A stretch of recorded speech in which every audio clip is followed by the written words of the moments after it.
Olá, amigos da TV Atualidades do Direito. Tudo bem com vocês? Nós estamos aqui agora com o professor Luiz Antônio e ele vai responder alguns questionamentos acerca do tema indicadores de violência e o número de prisões. Tudo bem, professor Luiz Antônio? Tudo bem, como vai você? É um prazer estar aqui mais uma vez. Ok, muito obrigado, professor. O primeiro questionamento que eu faço, professor, é o seguinte: qual é o panorama da segurança pública hoje no Brasil, professor? Bom, vamos dizer assim, do ponto de vista de políticas de segurança pública, nós temos avançado muito nos últimos 15 anos, não é? Quer dizer, tanto do ponto de vista do governo federal ter investido mais pesadamente na segurança pública através da Secretaria Nacional de Segurança Pública, da Rede Nacional de Ensino e Educação em Segurança Pública, da criação de um Fundo Nacional de Segurança Pública, que inclusive prevê recursos, complementação orçamentária para os estados e para os municípios, e do ponto de vista que os municípios estão cada vez mais assumindo suas responsabilidades no que diz respeito à questão de políticas preventivas na área de segurança, ou que interfiram direto ou indiretamente na segurança, o nosso quadro é um quadro bastante satisfatório. O problema reside ainda no fato de que os estados, que são aqueles entes federados, que têm a responsabilidade de manter as organizações policiais e prover a segurança pública na perspectiva estatal, ou seja, como responsabilidade do Estado, como uma atividade fim do Estado, as unidades federadas, elas são muito relutantes a incorporar novas políticas públicas. Na maior parte dos casos, os estados, eles administram a segurança pública na perspectiva da compra de mais equipamentos, envolvendo tecnologia, investimento em efetivo policial, em uniformes, em armas, e mantendo um modelo razoavelmente tradicional de segurança pública que envolve polícia militar naquela atuação ostensiva, cotidiana, no dia a dia da rua, e a polícia civil como polícia judiciária, como auxiliar do judiciário na questão da investigação, da persecução criminal, da perícia e assim por diante. Esse modelo tradicional de polícia que existe no Brasil, ele existe desde o início do século XX e praticamente nós não alteramos esse modelo. Então os estados eles são relutantes em implementar um modelo diferenciado de segurança pública, por exemplo, que envolva a unificação das polícias, que envolva maior integração de atuação das duas polícias, que envolva planos de segurança no âmbito estatal, que envolva estratégias e objetivos mais claros do que diz respeito à redução das taxas de criminalidade e assim por diante. Os estados, as unidades federadas, volto a dizer, não é que eles não investiram em segurança pública, mas eles estão investindo no modelo tradicional de segurança que tem no Brasil pelo menos 100 anos e é um modelo que é problemático porque ele é baseado numa divisão de função, de atuação, de informação, de banco de dados entre, no mínimo, duas instituições diferentes e que tem certa dificuldade e até relutância em trocar informações entre elas. Até por conta disso, há uma sensação crescente na sociedade brasileira de insegurança, mesmo quando as taxas de crime, como é o caso, por exemplo, do homicídio no estado de São Paulo, que tem reduzido na última década, a sensação de insegurança por parte da população continua razoavelmente alta. Quer dizer, a população se queixa muito da polícia, da qualidade da prestação do serviço policial e assim por diante. Então, independentemente do fato de nós considerarmos que a atuação da polícia no Brasil, e particularmente no estado de São Paulo hoje, seja positiva ou não, o fato concreto é que o cidadão se sente desprotegido, melhor dizendo, e nesta sensação de desproteção, ele apela para outros instrumentos de segurança. Ele apela para a segurança privada, para a contratação de serviços de segurança patrimonial, pessoal, seguros, cercas, alarmes, carros blindados, não é isso? As empresas também investem cada vez mais pesadamente sobre isso.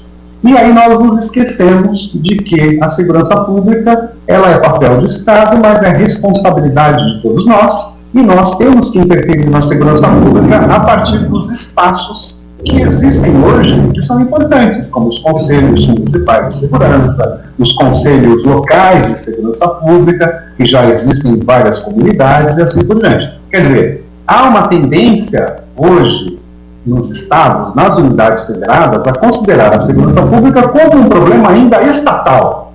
Mas no mundo inteiro hoje a segurança pública ela é um problema público, ou seja, envolve instituições estatais, entidades da sociedade civil, cidadãos preocupados, porque a construção da segurança ela é uma construção necessariamente coletiva e nós precisamos, evidentemente, caminhar nesta direção. Isso não quer dizer que os estados não estão também fazendo ações nesse sentido, mas ainda eles são bastante recalcitrantes a uma mudança de paradigma na área de segurança pública, saindo daquela perspectiva de uma segurança pública meramente repressiva, reativa, que aguarda o crime acontecer, por uma segurança pública que envolve mecanismos de prevenção, né, ações proativas, vinculadas, muito coladas à comunidade, sobretudo em relação aos municípios. Afinal de contas, é lá nos municípios que nós todos vivemos e fazemos todos os nossos negócios, as nossas atividades e assim por diante.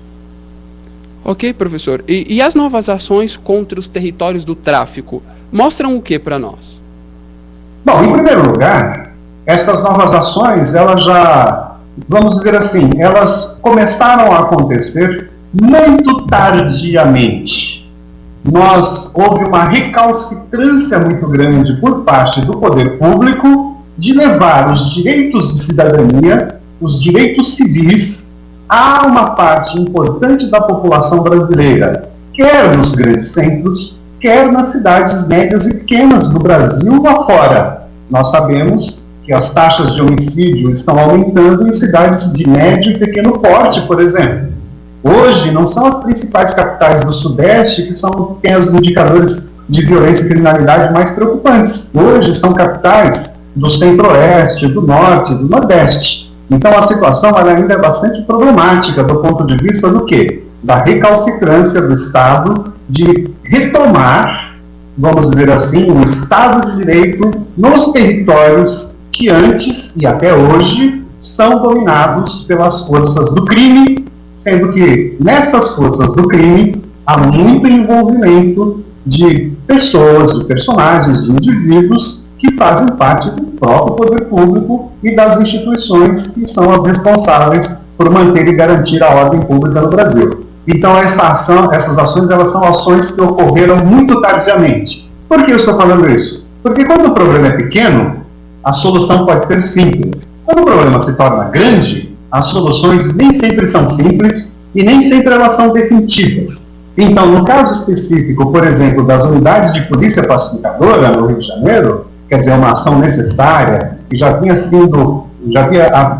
sendo solicitada pelos especialistas há uma década ou duas, pelo menos, essas ações elas ocorrem exatamente no momento em que a capacidade do poder público em interferir na gestão, na regularização e mesmo na transferência da população daquelas comunidades está muito limitada. Imagina, por exemplo, o que seria, do ponto de vista de uma política urbana, ou de uma gestão urbana da segurança pública, remover a população da Rocinha no Rio de Janeiro.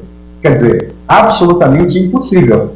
A situação foi crescendo, etc. E hoje a solução passa pelo quê?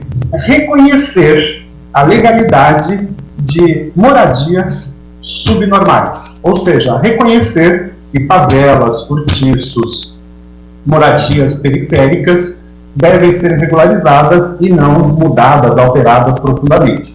E a segurança pública, nesse sentido, ela tem um papel importante, porque sem ela, essa regularização não acontece. Agora, é preciso também estar alerta ao seguinte: uma vez pacificado um território, isso não quer dizer que esse território vai ficar pacificado para sempre. Os trabalhos sociais, os trabalhos de regularização de documentos, políticas para os jovens, políticas de emprego, devem continuar. E aí é importante a ideia de que a lei, né, ela deve ser aplicada, os direitos de cidadania devem ser reconhecidos, e inclusive deve se abrir um alerta muito grande em relação às amplas possibilidades que existem e são reais de abusos, de violência e mesmo de envolvimento dos policiais com o crime organizado, no caso do Rio de Janeiro, particularmente em relação à atuação das milícias. No estado de São Paulo não se fala muito sobre isso também, mas é importante alertar que mesmo no estado de São Paulo, os territórios que são dominados pelo crime, pela violência, que impedem que serviços públicos entrem, também precisam sofrer interferência do Estado e precisam ser regularizados no sentido de garantir ao cidadão o seu direito civil básico, que é o direito de ir. Ok, professor. E as nossas polícias? Elas estão preparadas para enfrentar esses novos desafios relacionados à segurança pública, professor? Pois é, as nossas polícias, como eu havia falado anteriormente, se nós pensarmos nessas instituições, elas são instituições que, a despeito de uma longa tradição, que é importante, a despeito de serem instituições permanentes do Estado, portanto elas não podem ser dissolvidas, fechadas, elas podem ser alteradas, aprimoradas, melhoradas, isso sim. Essas instituições, elas são ainda muito formadas na perspectiva do modelo militar que foi legado pela ditadura militar dos anos 60 até os anos 80. No caso da Polícia Civil, que não é uma instituição militarizada, mas essa Polícia Civil, por exemplo, no que diz respeito à questão do policiamento cotidiano, ela perdeu muito do papel e da responsabilidade que tinha até o começo dos anos 60. Então essas instituições, elas estão muito ossificadas, elas são muito duras, a formação, ela demora para receber mudanças e impulsos e alternativas e modelos diferenciados. Então, hoje, eu diria para você, concretamente, as nossas polícias não estão preparadas para lidar com o contexto atual, com a configuração atual do crime, da violência, e atuar no combate ao crime, na prevenção ao crime, na perspectiva do Estado Democrático de Direito, da responsabilização desses policiais em relação à eficácia da sua atuação dentro do império da lei, da regularidade do direito, das garantias jurídicas que todos os cidadãos têm. Então há uma certa dificuldade, uma certa relutância até em fazer essa adaptação. Essa adaptação representaria o quê, por exemplo? Ela representaria, de um lado, os policiais serem mais capazes de lidar com projetos, com análise de dados, com implementação de estratégias de políticas preventivas, os policiais estarem mais preparados a lidar com a informação, com o fluxo de informação que vem da comunidade, de ter mais contato com a comunidade.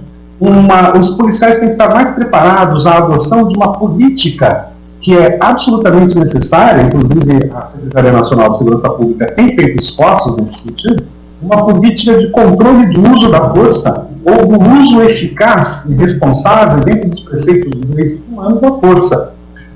As polícias, elas têm que ser mais capazes de lidar hoje com grupos de população com características específicas, como é o caso de moradores de rua, viciados em drogas, travestis, trabalhadores do sexo, jovens universitários, para lembrar a situação da USP, que é muito recente, enfim, todo um trabalho de preparação e de adequação que hoje as nossas instituições policiais não estão preparadas, porque elas estão ainda sendo formadas naquele modelo, que é o modelo da detenção do criminoso, da investigação, da condenação e de mandar esse criminoso para o presídio. O trabalho hoje das principais polícias é um trabalho de reforçar projetos, ações e políticas de caráter preventivo. E o trabalho preventivo, ele pode ser um trabalho que deve ser articulado com redes de instituições, com outros atores da sociedade civil, e para isso essas instituições policiais também não estão preparadas. É só você fazer um teste. Aliás, é um teste que eu faço para o nosso internauta nesse momento, quem está nos assistindo. Faça um teste, pesquisa na sua cidade, no seu estado, qual é a quantidade de tempo que os policiais têm nos seus cursos de formação para estratégias de policiamento comunitário, certo? Para estratégias alternativas de segurança que envolvam prevenção ao crime e à violência.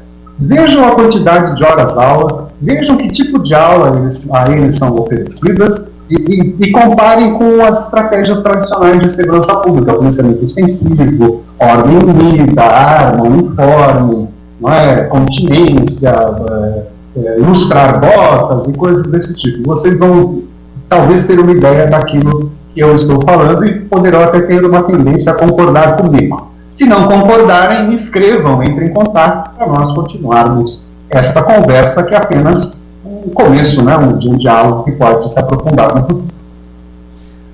Ok, professor Luiz Antônio, nós aqui do Atualidades do Direito agradecemos a contribuição e esperamos contar mais vezes com o professor. Obrigado, professor Luiz. Eu é que agradeço e espero que os nossos ouvintes internautas entrem em contato conosco. Obrigado, pessoal.